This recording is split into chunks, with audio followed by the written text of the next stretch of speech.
కవితకు బెయిల్ ఇవ్వొద్దు, సాక్షులను బెదిరించారు, ఆధారాలను ధ్వంసం చేశారు. లిక్కర్ స్కామ్ లో ఆమెనే కింగ్ పిన్. ఢిల్లీ హైకోర్టులో ఈడీ సిబిఐ వాదనలు. ఇది అక్రమ అరెస్ట్ అని చెప్పి కవిత లాయర్. ముగిసిన వాదనలు, తీర్పు రిజర్వ్.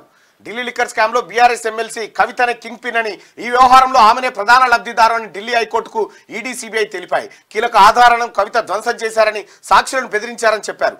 అయితే ఆమెకు బెయిల్ ఇస్తే సాక్షులను ప్రభావితం చేయడంతో పాటు ఆధారాలను ధ్వంసం చేసే అవకాశం ఉందని పేర్కొన్నారు. అందువల్ల కవితకు బెయిల్ ఇవ్వొద్దని విజ్ఞప్తి చేశాయి. ఈడీ సిబిఐ కేసుల్లో బెయిల్ మంజూరు చేయాలని కోరుతూ ఢిల్లీ హైకోర్టులో కవిత పిటిషన్లు దాఖలు చేశారు. అలాగే తనను అరెస్టు చేయడానికి సిబిఐకి ట్రయల్ కోర్టు అనుమతి ఇవ్వడంతో పాటు కస్టడీకి అప్పగించడాన్ని సవాల్ చేస్తూ మరో పిటిషన్ దాఖలు చేసిందట.